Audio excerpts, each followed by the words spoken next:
안녕하세요. 안녕하세요. 자, 오늘 조리원리 시간이고요. 조리원리는 어떤 과목이랑 같이 붙어 있어요, 여러분들? 조리원리는 2교시 시험지 중에서, 그러니까 1교시의 영양학 생화학, 1교시의 영양학 생화학, 그 다음에 영양교육, 생리학, 식사요법이 있었고, 2교시 시험지로 들어오게 되면은 2교시에 식품학, 그 다음에 및 조리원리 이렇게 들어가요. 그래서 여기 이 과목에 이제 40문항짜리로 들어가게 되는데, 식품학에 같이 들어가는 과목이 식품화학이 같이 들어가게 되고요. 그 다음 조리원리, 여기에 들어가는 것 중에 이제 실험조리라고 하고, 그 다음에 뭐 실험조리도 해보고, 여러분들 조리과학 실험도 해보셨잖아요. 조리과학도 가고요. 그 다음에 식품 가공도 해보셨죠. 가공이라는 과목도 있었는데, 가공 및 저장학 이렇게 해서 이것들이 다 들어가요. 그 다음에 식품 미생물학, 미생물까지 들어가게 되는데, 그래서 과목이 굉장히 많잖아요. 그래서 식품학 및 조리원리지만은 그 전에, 그러니까 바뀌기 전에도 식품학, 조리원리, 그때는 식품 미생물 이렇게 해서 이제 크게 50문항이었었는데, 그때도 보면은 식품학 문제가 22문제 정도, 그 다음에 조리원리 문제가 22문제 정도, 그 다음에 이 식품 미생물학 쪽에 해당이 되는 문제가 6문제에서 작게는 6문제, 많게는 10문제 정도까지 나와요. 근데 미생물 파트 같은 경우에는 6문제, 10문제, 아마 이제 지금 정도는 5문항 정도가 나올 텐데, 이 5문항 때문에 이 과목을 공부하기가 양이 너무 많은 거예요. 그래서 미생물 파트는 아마 따로 과목이 없어요. 강의를 하진 않는데, 미생물 같은 경우에도 크게 이제 뭐 미생물을 분류하는 것이 나오고, 그 다음 미생물의 이제 성장과 관련된 생식 인자라든지 이런 게 있고,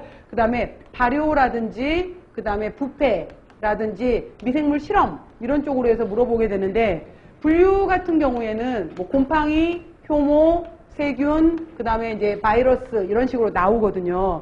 그래서 이게 이제 식품학 조리 원리 파트에서 조리 원리하고 더 많이 비슷해요. 그래서 제가 중간중간에 특히 이제 이 발효 부분이 나오게 되면은 유제품류의 발효, 유제품의 발효, 그 다음에 장류의 발효, 그 다음에 김치의 발효, 이런 부분에서 이 발효 파트에서 미생물 이름들을 제가 간단하게 언급할 거예요. 그러면은 여러분들이 그냥 그 정도 이름들에 관련된 것은 김치에 관련된 균주, 그러니까 뭐 예를 들어서 다음번에 얘기하겠지만은 락토바실러스 플란타럼 뭐 이런 식으로 제가 이제 균주 얘기를 하게 되면은 아, 이 정도 이름은 외워야 되는구나. 그러니까 연결시켜서 같이 그 정도는 여러분들이 정리를 하시고요. 그래서 미생물도 같이 들어간다라는 거 기억해 놓으세요. 그리고 가공 및 저장은 도대체 그럼 식가공 및 저장은 또 어디 들어가 있는 거야? 이럴 수 있는데 별게 아니라 예를 들어서 두류 조리원리에서 두류가 나왔을 때 두류에서 콩을 가공한 제품이 뭐예요? 두부. 두부 문제가 나온다든지 우유에서 우유를 응고시킨 것이 뭐가 되는 거예요? 치즈. 그런 문제예요. 그러니까 뭐 전혀 다르게 가공 및 저장학까지 들어간데 이게 아니라 뭐 치즈 문제, 버터 문제, 두부 문제를 이런 식으로 이제 가공 및 저장학이라는 이름을 붙인 거구나라는 정도로 보시면 되는 거예요. 그래서 식품학, 조리원리, 이제 미생물 이렇게 들어가게 되는데, 특히 여러분들이 이제 조리원리 같은 경우에는 그나마 쉽게 생각을 했었어요, 지금까지. 그래도 조리는 쉬운 거 아니야? 라고 하는데 조리 쉽지 않아요, 여러분들. 그러니까 시험으로 들어가는 과목들이 쉬운 건 하나도 없잖아요. 사실 쉬운 건 없는데 조리원리 같은 경우에가 이게 조리 과학에 가까워요, 과학. 그러니까 단순하게 들어가는 것이 아니라 과학적인 기전을 가지고서 들어가는 거기 때문에 오히려 식품학 베이스가 없으면은 문제 풀기가 굉장히 어려워요. 그래서 식품화학, 여러분 별로 좋아하진 않죠. 식품학, 생화학, 생리학, 굉장히 머리 아파하는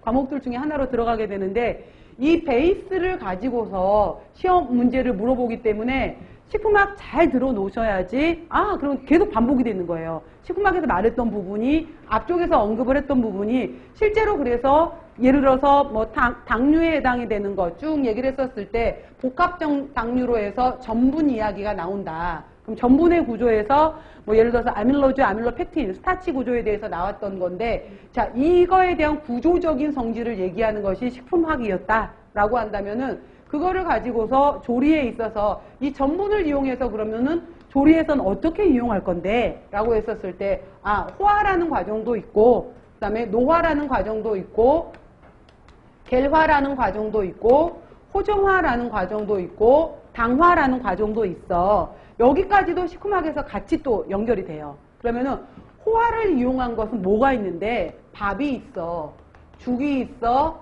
떡이 있어 라고 한다면은 이제 조리에서는 그럼 밥이 되는 원리는 무엇이야? 죽은 어떤 식으로 해서 실질적으로 아까 제가 잠깐 식사요법 시간에 언급을 했었지만은 죽이 됐었을 때는 물이 5배 정도 들어간다라고 했었잖아요. 그랬을 때 실질적으로 조리 때 처음부터 어우러지게 들어가야 되는 거예요. 나중에 중간에 뭐 2배 처음 넣었다가 나중에 3배 넣으면 되지 않아? 이거 하고 처음부터